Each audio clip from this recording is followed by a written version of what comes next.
Buenas tardes, hermanos. Pues no me imaginaba yo que había dejado asustado, atormentado al pastor.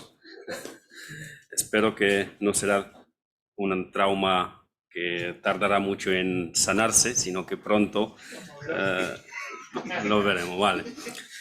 Ok. Vale. Pues ya sin alargar mucho con introducciones y cosas, pues ya os digo directamente que seguiremos con la serie que habíamos empezado ya hace unos buenos meses, No todo lo que parece adoración es adoración. Y con la ayuda de Dios miraremos 4 aspectos de la oración de Ana del capítulo 1.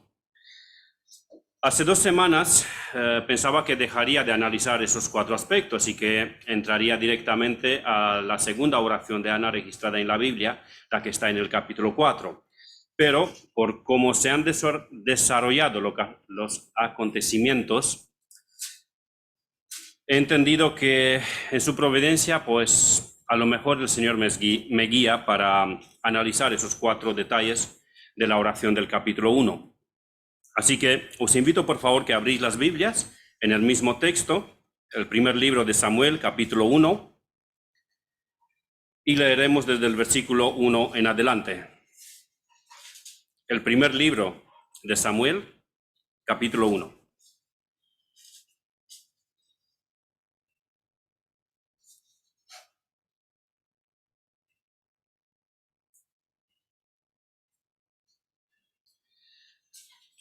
Hubo un varón de Ramataim, de Sofim, del monte de Efraín, que se llamaba Elcana, hijo de Jeroam, hijo de Eliú, hijo de Tou, hijo de Suf Efrateo, y tenía él 2 mujeres. El nombre de una era Ana, y el de la otra Penina.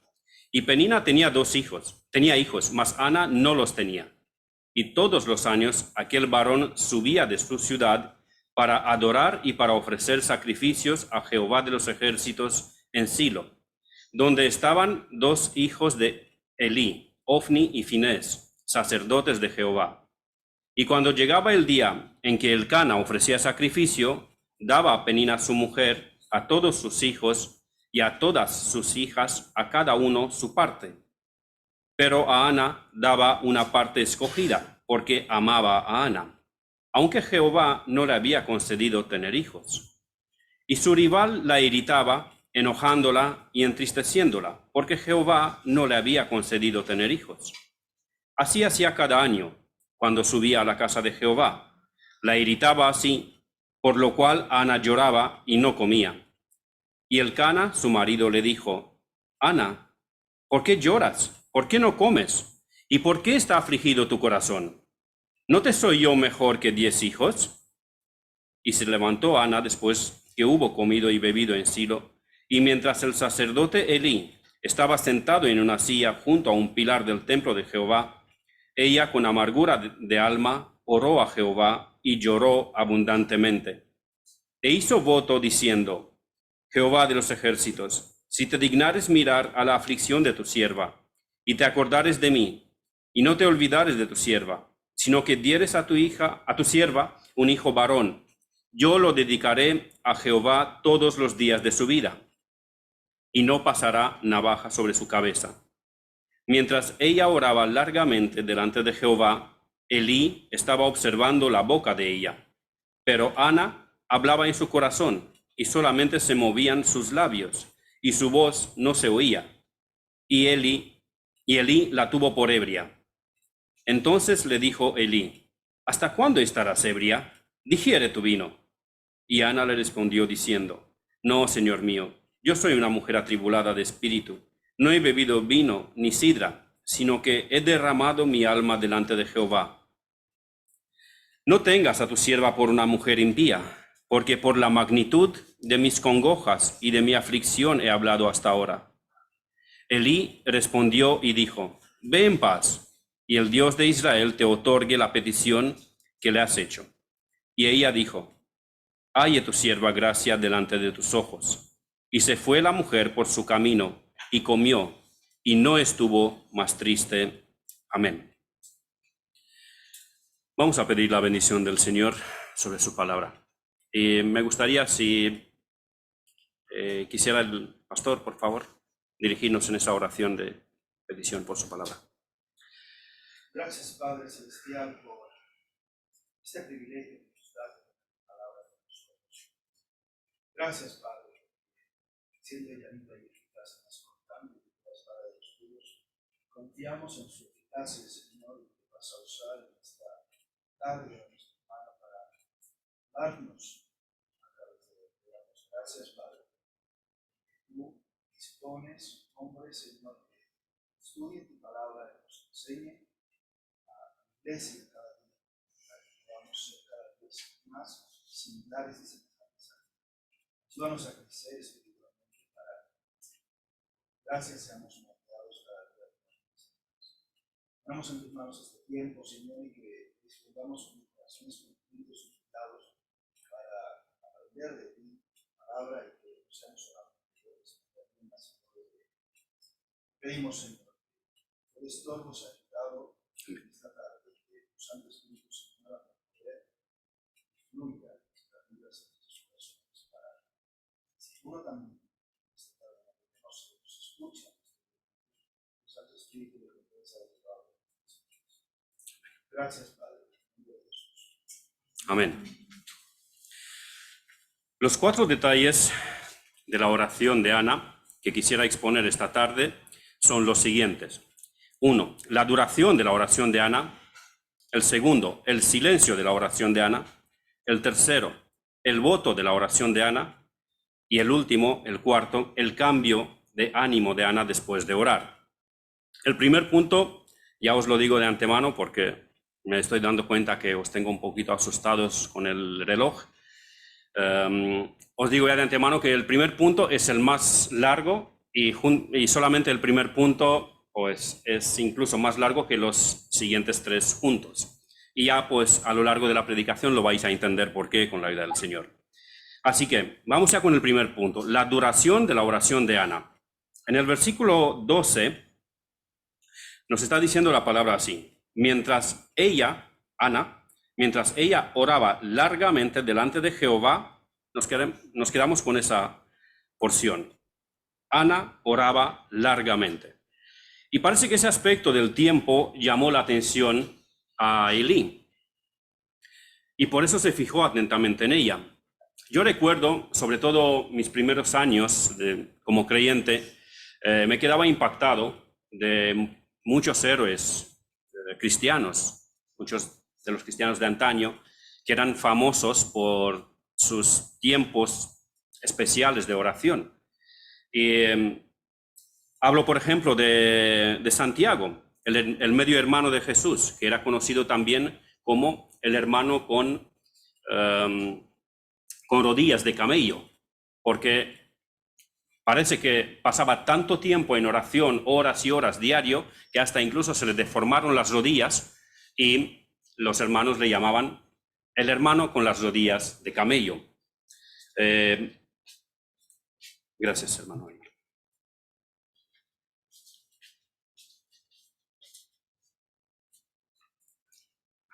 También George Mueller era uno de mis héroes, conocido también como el padre de los huérfanos. Se relata que George Mueller empezaba todos sus días a las 4 o como muy tarde a las 5 de la mañana orando, y se quedaba orando hasta que los niños, los demás se levantaban. ¿Por qué le llamaban el padre de los huérfanos? Pues George Mueller fue movido por el Señor para acoger a muchos huérfanos en Inglaterra. Y los libros que relatan la vida de George Mueller dicen que él jamás llegó a pedir algo a alguien mientras estaba cuidando de esos niños, aunque los gastos eran enormes. Llegó a construir unos 5 edificios donde albergaba una totalidad de unos 2.000 niños por generación. Y ahí no solamente que les daba cobijo y comida, sino también les daba enseñanza, que en aquellos tiempos era también bastante cara. Se estima que a lo largo de su vida llegó a cuidar de unos 122.000 niños y jamás en todos estos años pidió un centavo a alguien, sino que simplemente él oraba y el Señor movía los corazones de otros hermanos o incluso de personas impías, o en su providencia ocurrían ciertos accidentes supuestos que las personas pues se veían obligadas por circunstancias para traerles comida. Se cuenta que una vez, cuando no tenían prácticamente nada para desayunar, George Mueller les dijo a los niños, venga, vamos a dar las gracias al Señor por el desayuno. Y miraban y decían, pero si no hay nada en la mesa. Dieron las gracias por la comida y cuando terminaron de orar, tocaron la puerta de la entrada. Resultaba que era el panadero que repartía el pan por el pueblo, que se le había roto el carro con cual repartía el pan y no podría reparar el carro siendo cargado de pan. Así que el pan pues se ponía, pues, me tengo que librar de él, pues toma el pan. Y a poco tiempo aparece también el lechero del pueblo, dice, no, yo no sé, algo pasó, pero el Señor me empujó a venir aquí y os traje toda la leche de mi finca de vacas, de mi granja de vacas. Y muchas situaciones parecidas a estas. También del gran reformador Martín Lutero, se dice que él dejó una frase que quedó famosa para la posterioridad. Dice que un día él dijo que hoy tengo tantas cosas que hacer que voy a dedicar las primeras 3 horas del día para orar.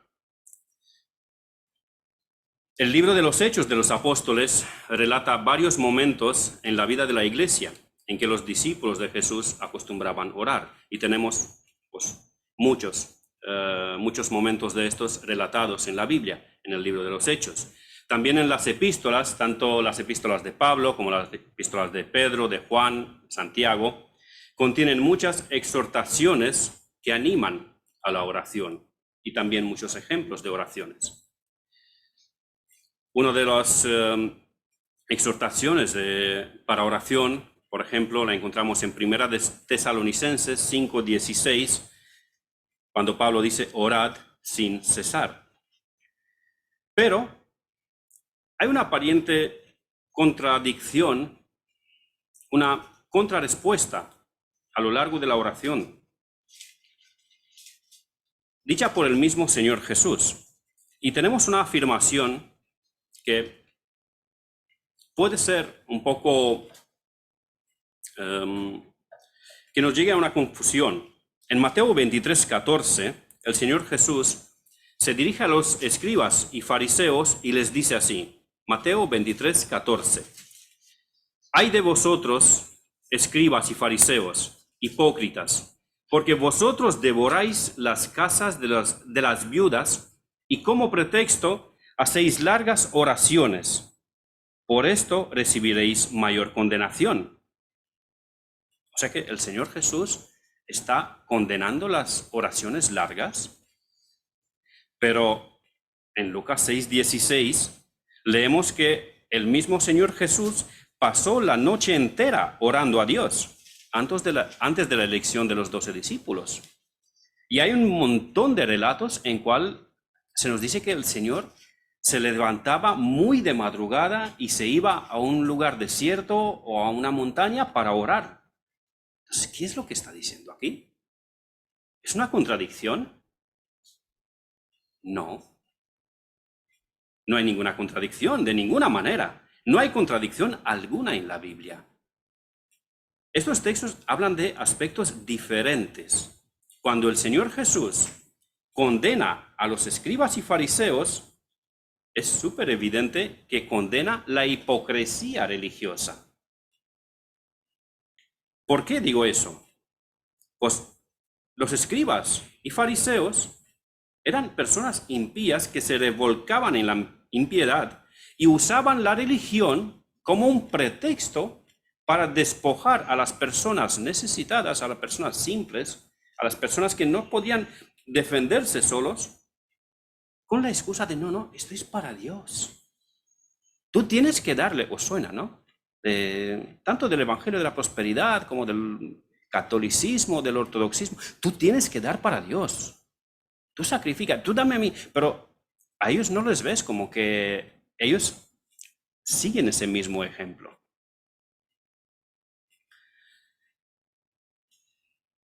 Lo que Cristo condenó en los fariseos y en los escribas era la hipocresía religiosa, la falsa oración, que no venía de un corazón arrepentido.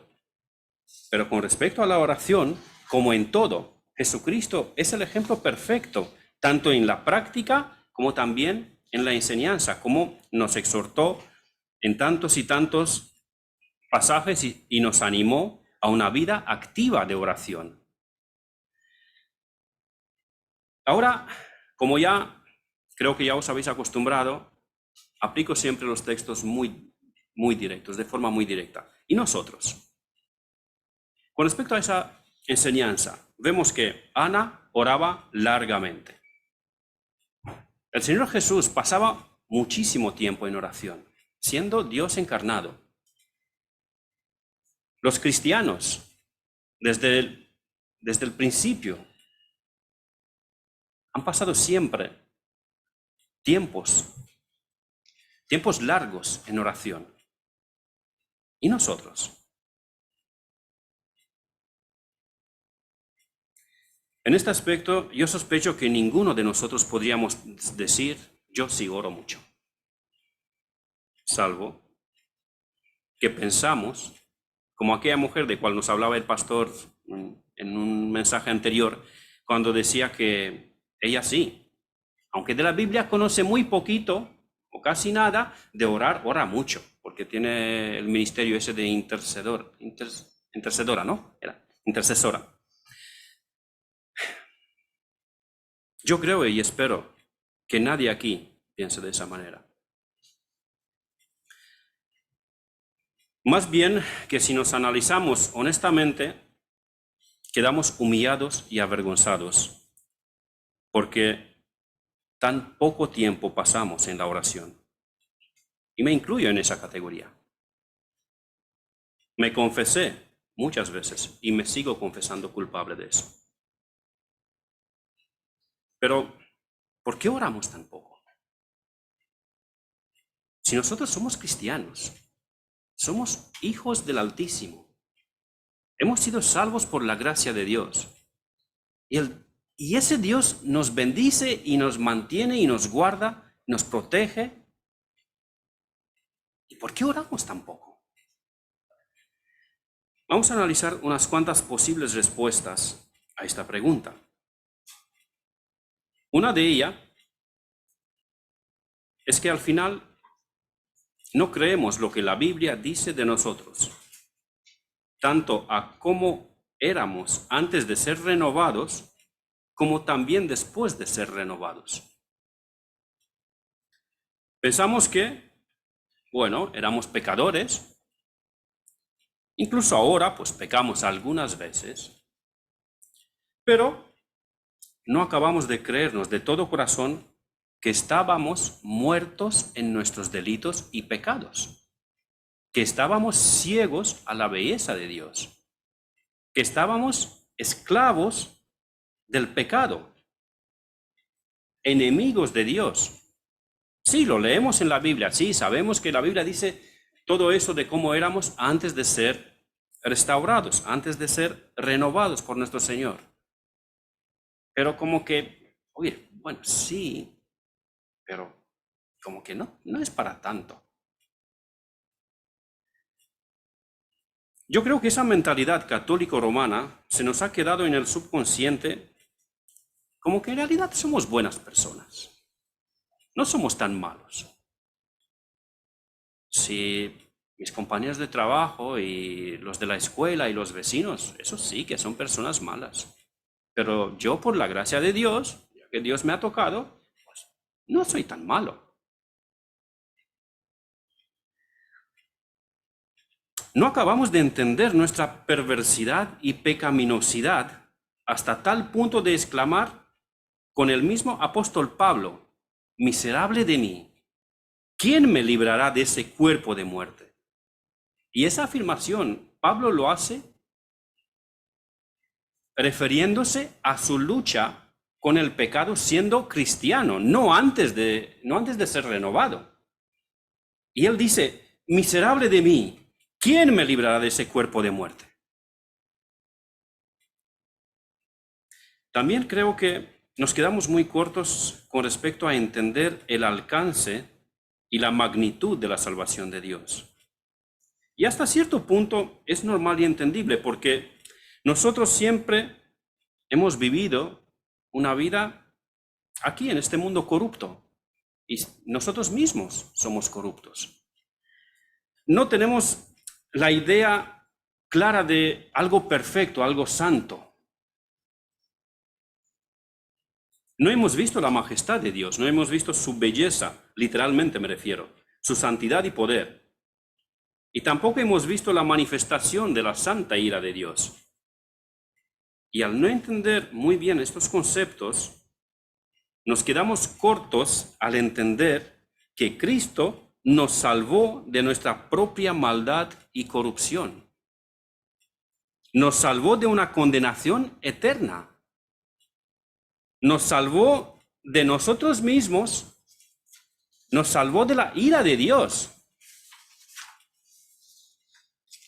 Sí, entendemos que Cristo nos salvó, pero no entendemos el enorme abismo que había entre nosotros y Dios. Por razones como estas, nuestras oraciones de agradecimiento, de adoración, son casi inexistentes. Nos es mucho más fácil orar para pedir cosas o para dar gracias por cosas que hemos recibido, pero oraciones para agradecer las bendiciones espirituales, como que nos cuesta un poco.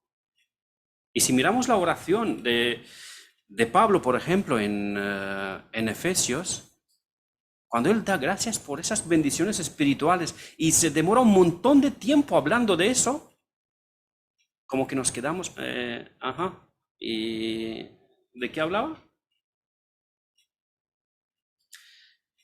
Creo también que nos quedamos muy cortos con respecto al confiar y descansar en Él, en Dios, como nuestro sustentador, nuestro proveedor, nuestro amigo y nuestro Padre.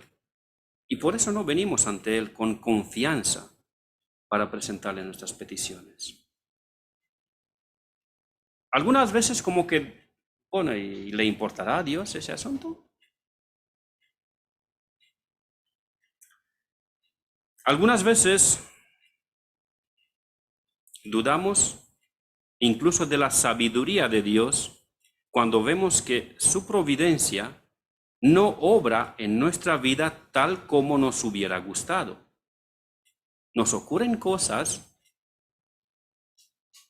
y, vaya, hombre, me ha pasado esto a mí. Como, a ver. Claro, no nos atrevemos a afirmarlo, porque sabemos que suena mal. Decir que como que Dios no es tan sabio en su providencia. Pero no lo formulamos así. Pero nuestra mente va por ahí. Como que si nosotros estuviéramos en el lugar de Dios, hubiéramos dirigido las cosas de una manera mejor, lo hubiéramos hecho mejor.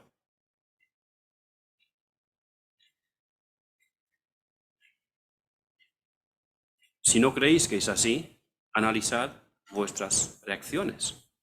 Si no creemos que nos consideramos más sabios que Dios, entonces cuando ocurren cosas que no nos gustan, y me refiero a las cosas que están en la providencia de Dios, cuando ocurren cosas que no nos gustan, ¿por qué nos molestamos? ¿Por qué nos entristecemos? Si consideramos y creemos de verdad que Dios en su sabiduría es infinito, y Dios en su sabiduría infinita y en su providencia que lo controla todo, lo permitió en mi vida, entonces ¿por qué me enojo?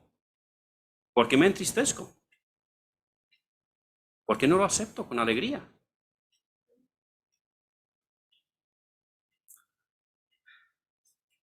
Por esta razón, en vez de pedirle a Él lo que consideramos que necesitamos y después descansar en nuestro Padre y esperar en Él, porque Él nos dará lo mejor, nos preocupamos en exceso, nos afanamos y nos desesperamos. No hablo que es una constancia, pero hablo que son situaciones en nuestras vidas que nos comportamos así.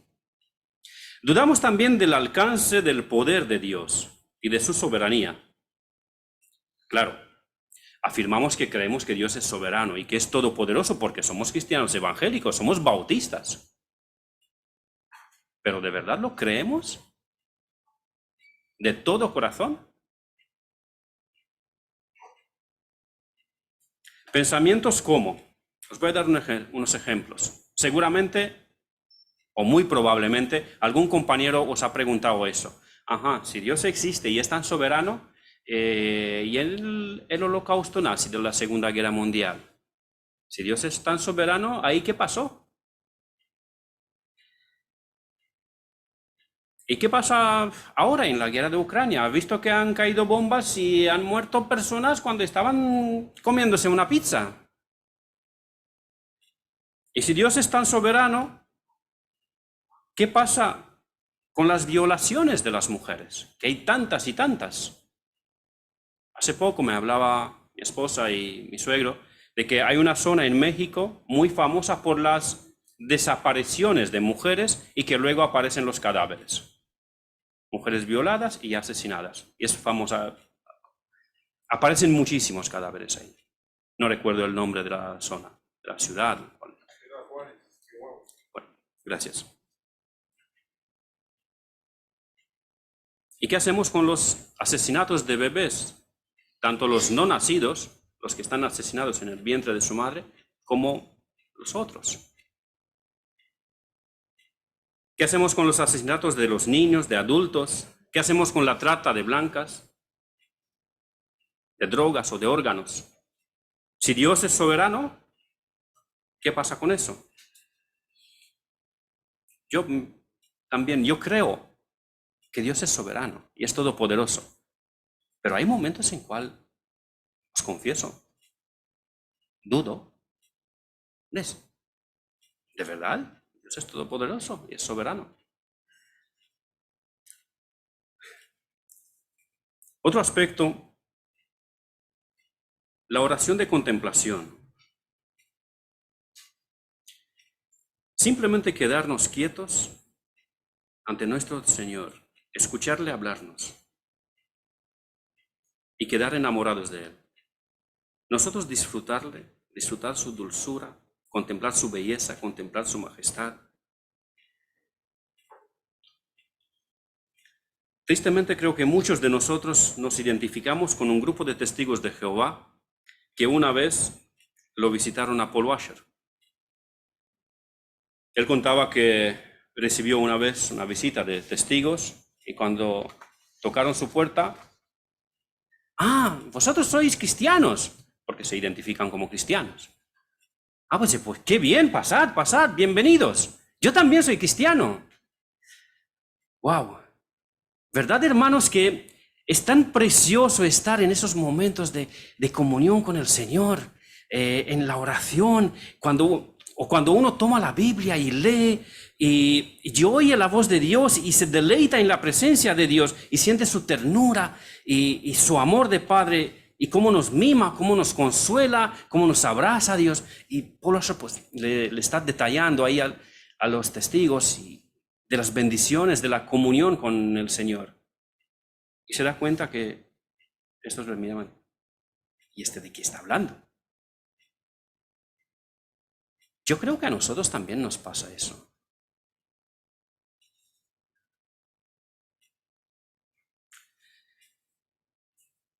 Me parece que a muchos de nosotros nos es extraño el concepto de contemplar a Dios en oración, de contemplar su hermosura.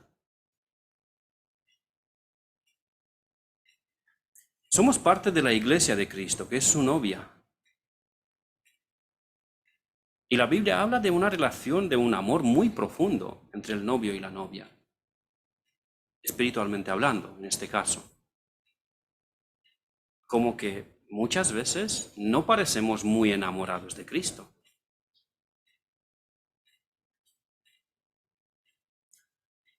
¿Qué pasó con, por ejemplo, Juan 10:10? Cristo dice en el Evangelio según San Juan, capítulo 10, versículo 10, Yo he venido para que mis ovejas tengan vida y para que la tengan en abundancia. Yo he venido para que tengan vida y para que la tengan en abundancia. ¿Qué pasó con ese propósito de Cristo? ¿Se frustró porque sus ovejas no le conocen lo suficiente como para disfrutarlo? Diría que más bien muchos de nosotros estamos viviendo una vida espiritual a rastras, una vida espiritual que más bien da pena, en vez de dar ganas de imitar. Poco que ver con esa vida en abundancia de la cual hablaba Cristo. Incluso con respecto a las oraciones de petición, nos hemos vuelto apáticos y dudosos porque en varias ocasiones Él no contestó a nuestras oraciones como le pedimos. ¿Y por qué no contestó como le pedimos? Pues una respuesta está en Santiago 4:3. Pedís y no recibís porque pedís mal, para gastar en vuestros deleites. Recuerdo haber escuchado una vez a Miguel Núñez hablando de la motivación de las peticiones en oración y la intercesión del Espíritu Santo en las peticiones. Y él invitaba a la audiencia a pensar en una cita bíblica en Romanos 8:26, donde dice así: pues lo que hemos de pedir como conviene no lo sabemos, pero el Espíritu mismo intercede por nosotros con gemidos indecibles. Repito, pues que hemos de pedir como conviene no lo sabemos, pero el Espíritu mismo intercede por nosotros. Y Miguel Núñez decía eso medio en broma, medio en serio, que él se imagina que muchas veces cuando nosotros le hacemos alguna petición a Dios, el Espíritu Santo agarra esa petición y le dice al Padre: Padre, no le hagas ni caso, que no sabe lo que pide. Esa petición, tírala, dale esto lo que yo te pido, porque esa petición sí es para su santidad y para tu gloria.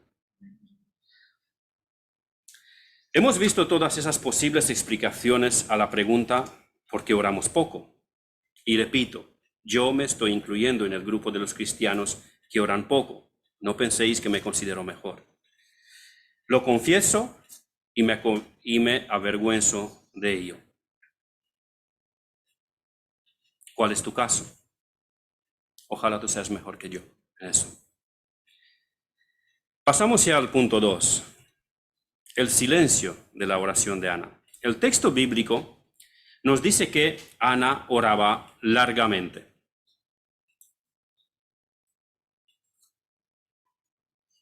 Pero si leemos su oración, es una oración de 1 minuto o 2. Incluso si lo lees muy, muy despacito, no pasas más de 3 minutos en leerlo. Son 3 versículos. Vamos a volver a leerlo. Versículo 11 de nuestro texto. E hizo voto diciendo: Jehová de los ejércitos, si te dignares mirar a la aflicción de tu sierva, y te acordares de mí, y no te olvidares de tu sierva, sino que dieres a tu sierva un hijo varón, yo lo dedicaré a Jehová todos los días de su vida, y no pasará navaja sobre su cabeza. Amén. Un versículo. Lo puedes leer muy despacio, pero no pasas más de 2 minutos, 3 minutos.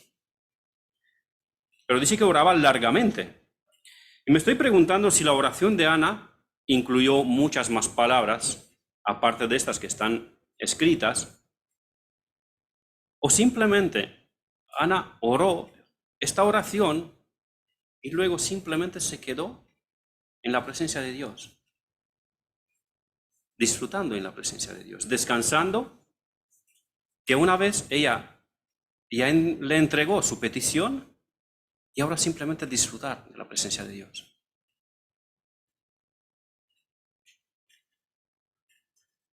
Ana vino con el alma cargado de dolor delante de Dios y ahí lo derramó. Quizá estéis pensando que lo que digo es pura especulación, para presentar a Ana como una heroína de la oración. Si el Señor nos permite, y en una ocasión futura miraremos su oración del capítulo 2, vais a entenderlo mejor. Ana derrama su alma delante de Jehová, le presenta su petición y yo creo que simplemente se queda a descansar en Dios. Aunque no tenía ninguna promesa de parte de Dios que su petición va a ser contestada con un sí. No tenía ninguna garantía. Pero yo creo que simplemente Ana se queda descansando en Jehová. Y el tercer punto. En esa oración, Ana hace un voto ante Dios. Y le dice que si él le da un hijo, ella lo dedicará a Jehová por el resto de sus días. Ana no quiere, ya sé que lo he dicho eso anteriormente, pero lo voy a repetir una vez más. Ana no quiere el hijo para ella, para su bienestar, para su comunidad, para su seguridad. Ana pide un hijo varón para entregárselo a Dios. Y lo mismo, voy a hacer una afirmación que a lo mejor os va a sonar un poco forzada, pero lo mismo. Si el Señor nos permite, en una siguiente ocasión lo vamos a ver detallada, que está basada en la Escritura. No es una afirmación gratuita. Su interés, su preocupación, no están tanto en ella misma como persona, como mujer, sino más bien en la nación, en la falta de un sacerdote y un profeta que en verdad sea un adorador a Jehová, uno que guíe el pueblo de vuelta a Dios. Ana pide un varón, un hijo varón, para que se lo entregue a Jehová para el resto de sus días.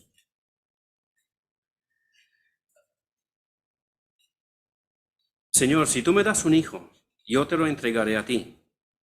Nada que ver con el negocio, si me permitís esa expresión, que Jacob hace con Dios en Génesis 28. Y ahí sí, por favor, os invito que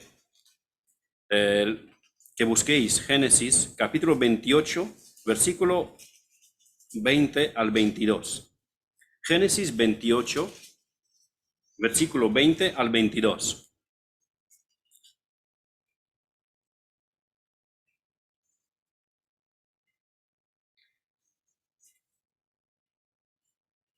E hizo Jacob voto diciendo: si fuere Dios conmigo, y me guardare en este viaje en que voy, y me diere pan para comer, y vestido para vestir, y si volviere en paz a casa de mi padre, Jehová será mi Dios.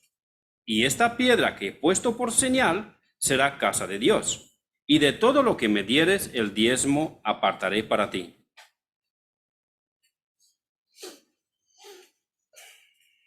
Ana no dice: Señor, si tú me das un hijo, yo te lo entrego, pero luego me tendrás que dar por lo menos uno más en su lugar. Menos mal que Ana no tenía YouTube y Facebook para escuchar al falso maestro Dante Hebel cuando afirmó que el entregarle algo a Dios es un asunto matemático. Tú le das algo a Dios y ese algo que tú le has dado a Dios, Dios te lo da multiplicado por 100. Eso dice Dante Hebel. Y anima, tú dale algo a Dios y Él te lo da 100 veces más. Y acuérdate que yo soy siervo de Dios. Dámelo a mí. O otra cita, el falso apóstol. El primero era maestro, este ya es un rango superior. Este es apóstol. Guillermo Maldonado, que presumía en un mensaje, él mismo halagaba en un mensaje, no puedo llamar predicación, ya expliqué el domingo por qué no puedo llamar predicación. Guillermo Maldonado presumía en un mensaje de cómo oró él una vez y dijo: Señor, los artistas, los deportistas no te sirven y tienen coches, tienen mansiones de lujo, tienen millones en sus cuentas bancarias y yo te sirvo. ¿Y dónde están mis millones? Sí, literalmente. Literalmente eso dijo. Yo no digo amén a eso. Yo no digo amén a eso. Bueno, quizá Maldonado debería aprender de Joel Osteen cómo profetizar sobre su cartera. Y quizá su cartera, ya una vez que profetizó sobre su cartera, aprendería a parir millones de dólares. Aceptadme, por favor, el sarcasmo. Y volvemos a nuestra aplicación. Tú y yo, cuando pedimos cosas en oración a Dios, ¿es para que el objeto y la contestación de la oración sirvan para una mayor gloria a Dios? ¿O le pedimos algo a Dios sabiendo que si luego se lo entregamos a Él, a lo mejor Él nos dará algo más a cambio? ¿Hacemos negocios con Dios como Jacob? ¿Lo hacemos por la recompensa o porque le amamos a Él y su causa? ¿Qué actitud tenemos? ¿De mercenarios o de hijos?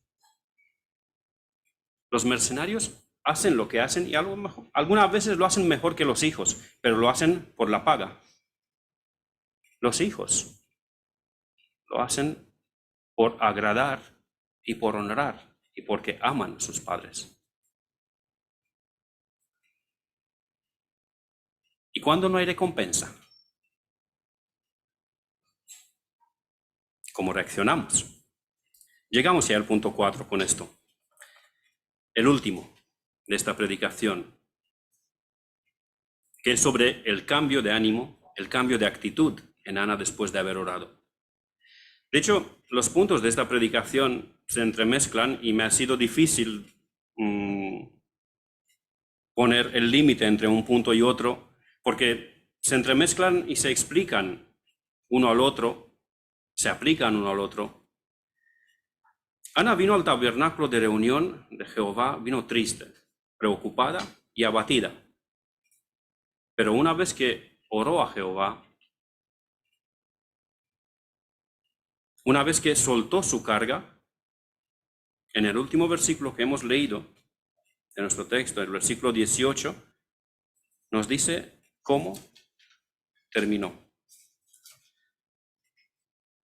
Y se fue la mujer por su camino y comió y no estuvo más triste. Oró a Jehová y dejó el asunto en las manos de Jehová, que Él haga lo que Él quiere. ¿Pensáis que sus problemas se acabaron ahí? ¿Que Penina dejó de molestarla? ¿Que su marido empezó a ser un marido algo más responsable dentro de lo que cabía el contexto porque no podía despedir a la otra, tenía hijos con ella? ¿Pensáis que Elcana empezó a tomarse un poco más en serio su papel de israelita, de miembro del pueblo de Dios? ¿O que Ofni y Finés, o incluso Elí, verla a Ana, cómo oró, cómo adoró, cambiaron? Nada. No pasó nada. Todo siguió igual, salvo Ana. ¿Por qué? Porque ella adoró a Jehová. Ella le entregó su carga a Jehová y ya descansaba en Jehová.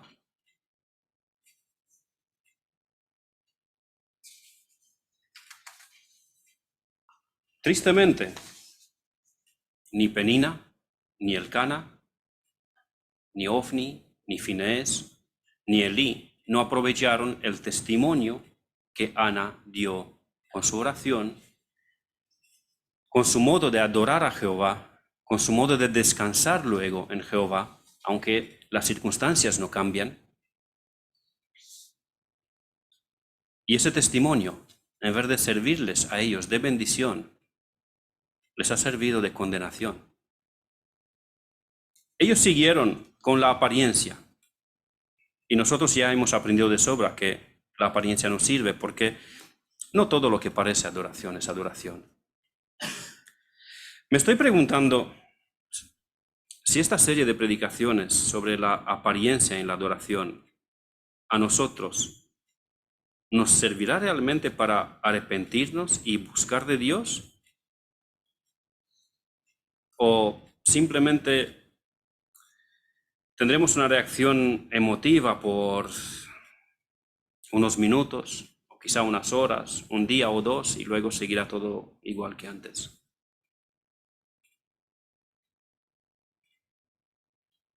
Esta tarde hemos visto varias posibles respuestas a la pregunta de ¿por qué oramos poco? Creo que en medicina eso se llamaría poner un diagnóstico, ¿no, pastor? Pero, ¿cuál es la cura? ¿Cuál es el remedio a esta triste realidad? El remedio es simplemente complicado. O sea, es tan simple que se hace complicado por ser demasiado simple. Si tú eres un creyente auténtico,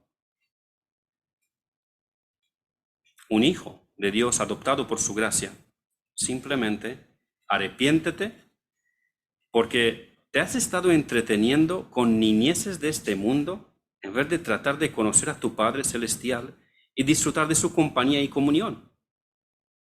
Eso es todo. Arrepiéntete y Biblia.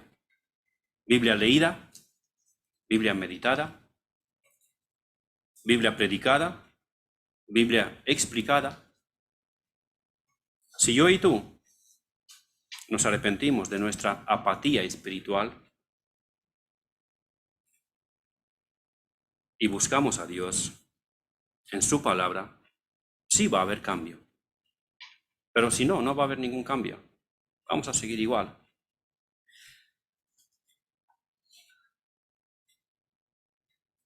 No sé cómo concluir esta predicación ni cómo terminarla. Si una exhortación más, ya han sido muchas. Quizá más bien con que el Señor tenga misericordia de nosotros y que se nos quede algo. A mí y a vosotros también. Amén.